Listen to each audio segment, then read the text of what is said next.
2024 లేదా 25లో డిగ్రీ లేదా బీటెక్ చదివారా? సాఫ్ట్‌వేర్ జాబ్ కోసం ఎదురు చూస్తున్నారా? అయితే కోడ్ జ్ఞాన్ 100 డేస్ కోర్సులో చేరండి. జాబ్ సాధించండి.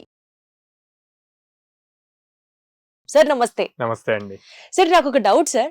6 lakhs per annum సంపాదించాలి అని అంటే ఇంజినీరింగ్ అయిపోయిన స్టూడెంట్ కి అసలు అది పాసిబులేనా? అండ్ కోడ్ జ్ఞాన్ ఏమో అది ప్రామిస్ చేస్తోంది. ఈ రెండిటికి లింక్ ఎట్లా కుదురుతుంది sir? What do you have to say about this? So possible అండి, 100% పాసిబుల్. స్టూడెంట్ కాకపోతే ఫోకస్డ్ గా ఉండాలి. ఫోకస్డ్ గా ఉంటే గనక ఇంజనీరింగ్ అయిన తర్వాత 100 days లో మేము అది పాసిబుల్ చూపిస్తాం. ఓకే.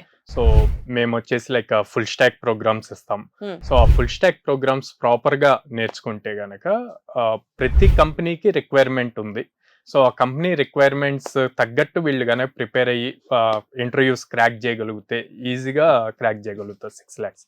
సో ఈ 6 lakhs అందరూ 6 lakhs క్రాక్ చేయగలరా అంటే పాసిబుల్ అవ్వదు. సో కంపెనీలో ఎన్ని రిక్వైర్మెంట్స్ ఉంటాయో దాన్ని బేస్ చేసి జరుగుతుంది. సో ఈ 6 lakhs కావాలి అంటే కనుక ఎక్స్ట్రా క్వాలిటీస్ కూడా ఉండాలి. కమ్యూనికేషన్ స్కిల్స్ ఉండాలి మేజర్ గా. సెకండ్ డిఎస్ఏ రావాలి along with full stack program. So మేము వచ్చేసి లైక్ క్లాస్ రూమ్ లో ఒక 50 members ఉన్నారు అనుకోండి. 50 members ఒకేలాగా పెర్ఫామ్ చేయలేరు. సో అందులో ఎవరు బాగా బెస్ట్ పెర్ఫామ్ చేస్తున్నారో చూసి వాళ్ళని మళ్ళీ ఎక్స్ట్రా ట్రైనింగ్ ఇస్తాం అనమాట. సో అప్పుడు వాళ్ళు అబౌవ్ 6 lakh ప్యాకేజెస్ అన్ని కూడా క్రాక్ చేయగలుగుతారు. మన దగ్గర చూస్తే హైయెస్ట్ 18.2 ఇప్పుడు వరకు. 2 months బ్యాక్ 17 LPA వచ్చింది. ఒక 2025 లో చూసుకుంటే గనక 10+ lakhs ప్యాకేజ్ వచ్చిన వాళ్ళు అబౌవ్ 10 members ఉన్నారు.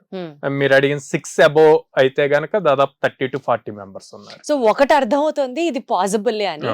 బట్ రెండవది సార్, ఇందాక మీరు అన్నట్లు కొన్ని రిక్వైర్మెంట్స్ చెప్పారు. వాళ్ళు డిఎస్ఏ క్లియర్ చేయాలి, దాని తర్వాత వాళ్ళ కమ్యూనికేటివ్ స్కిల్స్ ఉండాలి. ఇవన్నీ కూడా కోడ్ జ్ఞాన్ హెల్ప్ చేస్తుందా నేర్పించడానికి? అన్ని ట్రైనింగ్ ఇస్తామండి. మీరు సింపుల్ తీసుకుంటే ఇప్పుడు టీసీఎస్ కానీ ఇన్ఫిటిక్యూ అంటే ఇన్ఫోసిస్ ఈ ఎగ్జామ్స్ అన్ని కూడా ఆన్లైన్ ఎగ్జామ్స్. ఇవన్నీ సింగిల్ టైమ్ ఎగ్జామ్స్ ఉంటాయి. ఓకే. ఈ ఎగ్జామ్స్ లో ఒక లెవెల్ వరకు కోడింగ్ రాయగలుగుతా అంటే ఫస్ట్ రౌండ్ క్లియర్ చేస్తే గనక 3.6 LPA వస్తుంది. ఓకే. సెకండ్ రౌండ్ క్లియర్ చేస్తే 7 LPA వస్తుంది. థర్డ్ రౌండ్ క్లియర్ చేస్తే 9 or 9+ LPA వస్తుంది. అంటే ఫస్ట్ రౌండ్ క్వాలిఫై అయితే మీ జాబ్ గ్యారంటీ కింద అంతే. అంటే 3.6 LPA మీకు ఫిక్స్. సాలరీలో కూడా గ్రేడేషన్స్ అన్నమాట. అంటే వాళ్ళు చూపించే కోడింగ్ స్కిల్స్ బేస్ చేసుకొని అన్నమాట. సో అందరూ పాసిబిలిటీ ఉంది, ప్రతి దాంట్లోనూ ఇది అప్లికేబుల్ అన్నమాట. ఈజీగానే అవుతుంది. సార్ నాకు ఒక్కటి చెప్పండి సార్, ఇప్పుడు ఈ కోడ్ జ్ఞాన్ లో గనక ఒక స్టూడెంట్ వచ్చి ఎన్రోల్ చేసుకుంటే maybe because of the language or skills enhancement or because of the communicative skills ఇట్లా ఎలా అయినా సరే ఒక స్టూడెంట్ ఓవరాల్ ఎన్హాన్స్మెంట్ కి కోడ్ జ్ఞాన్ దగ్గర ఎంత టైం స్పెండ్ చేయాల్సి ఉంటుంది సార్? సో ఒక స్టూడెంట్ వచ్చి మా దగ్గర ఎన్రోల్ అయితే ఏ ప్రోగ్రామ్ కి ఎన్రోల్ అయినా సరే 4.5 hours ట్రైనింగ్ సెషన్ ఉంటుంది. లైవ్ ప్రాక్టికల్ ట్రైనింగ్ ఉంటుంది. అంటే థియరీ క్లాసెస్ ఉండవు. ఆల్రెడీ వాళ్ళు ఇంజనీరింగ్ లో ఇంజనీరింగ్ ఆర్ డిగ్రీ ఆ సబ్జెక్ట్ రిలేటెడ్ థియరీ అన్నారు, ఎగ్జామ్స్ రాశారు, పాస్ అయ్యారు. ఇప్పుడు కంపెనీకి ఇండస్ట్రీకి ఏం కావాలి? ప్రాక్టికల్ కోడింగ్ స్కిల్స్ కావాలి. సో ప్యూర్ కోడింగ్ స్కిల్సే ఉంటాయి అన్నమాట. 4.5 hours క్లాసెస్ ఉంటాయి. ఈ 4.5 hours లో ఫుల్ స్టాక్ అన్నప్పుడు మనకి ఫ్రంట్ ఎండ్ వస్తుంది, బ్యాక్ ఎండ్ వస్తుంది. సో 1.5 hour ఫ్రంట్ ఎండ్ ఉంటుంది, 1.5 hour బ్యాక్ ఎండ్ ఉంటుంది. And rest 1.5 hour aptitude reasoning and communication skills ఉంటాయి అన్నమాట. ప్రతి కంపెనీకి first round communication skills or aptitude reasoning ఉంటుంది. సో ఆ రౌండ్ క్వాలిఫై అయితేనే టెక్నికల్ కి వెళ్తాం. సో అందుకని ఇది కూడా ఇంపార్టెంట్. సో అందుకే మేము 4.5 hours ఇలా డివైడ్ చేసాము, ఈచ్ 1.5 hour లెక్క. తర్వాత 2 hours ప్రాక్టీస్ సెషన్ ఉంటుంది. వీళ్ళు 4.5 hours లో నేర్చుకున్న దాని మీద మళ్ళీ multiple programs different level of coding చేయడానికి ఇందా నేను చెప్పినట్టు 3 levels of coding. First round కి అయితే 3 lakhs ఇట్లా వస్తుంది కదా. సో అంటే 9 lakhs ప్యాకేజ్ కి వెళ్ళాలి అంటే ఇన్ డెప్త్ ఆఫ్ లాజిక్స్ రాయటం తెలియాలి. విత్ ఇన్ ఆ కోడ్ ఎగ్జిక్యూట్ చేస్తే ఫ్రాక్షన్ ఆఫ్ సెకండ్స్ లో ఎగ్జిక్యూట్ అవ్వాలి. సో అందుకని మన ప్రాక్టీస్ సెషన్స్ లో అట్లాంటి ప్రోగ్రామింగ్ అంతా కూడా నేర్పిస్తారు అనమాట. So 4.5 hours class, 2 hours practice session. Evening మళ్ళీ 1/2 hour to 45 minutes online exam ఉంటుంది. ఆ రోజు వీళ్ళు ఏం నేర్చుకున్నారు ఫుల్ డే సెషన్ అండి. మార్నింగ్ 9 కి వచ్చి ఈవినింగ్ 5 దాకా ఉంటారు, లైక్ కాలేజ్ లాగానే. So Monday to Saturday same procedure ఉంటుంది. సండే మండే టు సాటర్డే ఏదైతే నేర్చుకున్నారో సండే రోజు ఆ వీక్ మొత్తం మీద కలిపి మళ్ళీ మాక్ ఇంటర్వ్యూ ఉంటది. ఓ ఇంటర్మీడియట్ చైతన్య నారాయణ లాగా వీకెండ్ టెస్ట్లు కూడా ఉన్నాయన్నమాట ఇక్కడ. ఓకే, మాక్ ఇంటర్వ్యూ ఉంటది. ఈ మాక్ ఇంటర్వ్యూ వీళ్ళకి ఆ ఫియర్ పోవటానికి, రియల్ ఇంటర్వ్యూ ఫియర్ పోవటానికి సండే రోజు మాక్ ఇంటర్వ్యూ. ఈ మాక్ ఇంటర్వ్యూ కంప్లీట్ అయ్యాక సండే ఈవినింగ్ పేరెంట్ కి రిపోర్ట్ వెళ్తుంది. ఓ మై సో ఆ వీక్ గాడ్. మొత్తం ఎన్ని క్లాసెస్ అటెండ్ అయ్యారు, ఎంత రిజల్ట్ వచ్చింది, మాక్ ఇంటర్వ్యూలో ఎంత వచ్చింది అన్నది. సో మా మేజర్ పాయింట్ ఏంటంటే చూస్తున్నాం కదా ఇప్పుడు ఆఫ్టర్ కోవిడ్ ఎక్కువగా స్టూడెంట్స్ లో పేషెన్స్ ఉండట్లేదు, ఫోకస్ ఉండట్లేదు.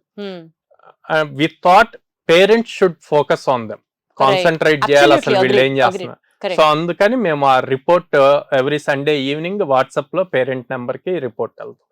అది చూసి అప్పుడు వాళ్ళు కూడా అలర్ట్ అవుతున్నారు, ఏం నేర్చుకుంటున్నారు. సార్ కానీ మీరు చెప్పే దాంట్లో ఒక పాయింట్ సార్, ఇప్పుడు యూనివర్సిటీస్ కి, ఇంజనీరింగ్ కాలేజెస్ కి కంపెనీస్ తో టైఅప్ ఉంటుంది కాబట్టి వాళ్ళకి క్యాంపస్ ఎలక్షన్స్ జరుగుతాయి. లాస్ట్ సెమిస్టర్ అయిన తరపు నుంచి వాళ్ళకి క్యాంపస్ లో తీసుకోవడం జరుగుతాయి. ఇది కదా పద్ధతి. మరి కోడ్ జ్ఞాన్ కి కూడా క్యాంపస్ ఎలక్షన్స్ జరిగి ఇక్కడ ఇంటర్వ్యూస్ వాళ్ళు ఫేస్ చేసి ప్లేస్మెంట్స్ ఇస్తారా, లేకపోతే how does code Gyan operate? Same అండి, మాకు కూడా దాదాపు 800+ కంపెనీస్ తో అసోసియేషన్ ఉంది. సో అక్కడ క్యాంపస్ ప్లేస్మెంట్స్ లో జరుగుతారు. అక్కడ ఎవరైతే ప్లేస్ అవ్వరో వాళ్ళందరూ ట్రైనింగ్ ఇన్స్టిట్యూట్స్ కి వస్తారు. ఇన్స్టిట్యూట్ కి వచ్చి జస్ట్ స్కిల్ నేర్చుకుంటే కాదు కదా, అల్టిమేట్ గోల్ జాబ్ రావటం. సో అందుకని ఆ జాబ్ ఓరియంటెడ్ గా మేము కంపెనీస్ తో అసోసియేట్ అవుతాము. సో వాళ్ళు మా దగ్గరకు వచ్చి మళ్ళీ సేమ్ ఇంటర్వ్యూస్ కండక్ట్ చేసి హైర్ చేస్తూ ఉంటారు. సరే, ఇందాక మీరు అన్నట్లు జాబ్ అక్కడ రాని వాళ్ళందరూ స్కిల్స్ నేర్చుకోవడానికి ట్రైనింగ్ ఇన్స్టిట్యూట్స్ కి వస్తారు అని చెప్తున్నారు. సో మార్కెట్ లో ఇవాళ రోజున ఇతరత్ర ట్రైనింగ్ ఇన్స్టిట్యూట్స్ కి కోడ్ జ్ఞాన్కి వ్యత్యాసం ఏంటి? How does code Gyan stand apart? So ఒక స్టూడెంట్ కి మినిమం 100 డ్రైవ్స్ ఇస్తాం. ఒక క్యాలెండర్ ఇయర్ లో 100 డ్రైవ్స్ ఇస్తాం.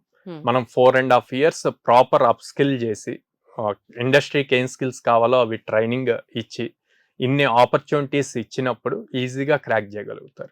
అంటే మన దగ్గర 1 month లో ప్లేస్ అయిన వాళ్ళు ఉన్నారు. అంటే కాలేజ్లో ఉన్నప్పుడు వాళ్ళ దగ్గర స్కిల్ ఉండి రైట్ ఆపర్చునిటీ రాక ఆగి మన దగ్గరకు వచ్చి జాయిన్ అయ్యి మనం ఇచ్చిన ఆపర్చునిటీస్ క్రాక్ చేసుకొని 1 month లో జాబ్ వచ్చిన వాళ్ళు ఉన్నారు. At the same time 1.5 year లో జాబ్ వచ్చిన వాళ్ళు ఉన్నారు. సో 4.5 months అయిపోయాక అందరూ కోర్స్ అయిపోయింది అంటారండి. నేను అంటాను కోర్స్ అవ్వలేదు, నువ్వు ప్రాజెక్ట్స్ బిల్డ్ చేయాలి. సబ్జెక్ట్ నేర్చుకున్నావు, ఏం కాన్సెప్ట్స్ ఉంటాయి, లాజిక్స్ ఏముంటాయో నేర్చుకున్నావు, వాటిని బేస్ చేసి ప్రాజెక్ట్స్ బిల్డ్ చేయాలి. పేషెన్స్ ఉండాలి. పేషెన్స్ ఉంటే ఈజీగా క్రాక్ చేయగలుగుతారు. Wonderful sir. సో ఇన్ని ఆపర్చునిటీస్ ఇస్తున్నటువంటి ఈ కోడ్ జ్ఞాన్కి మనకి అవి placed only in Vijayawada sir? ఎక్కడెక్కడ ఉన్నాయి branches? Vijayawada, Hyderabad, Bengaluru, wonderful 3 cities లో. So students in these areas మీరు డైరెక్ట్ గా ఆపర్చునిటీని యూటిలైజ్ చేసుకోవచ్చు. బట్ అదర్వైజ్ ఇన్ కేస్ మీకు కనుక ఇంజనీరింగ్ అయిపోయిన తర్వాత you're still waiting for better opportunity and to enhance your skills, code Gyan is your one stop destination. Thank you so much sir. Thank you.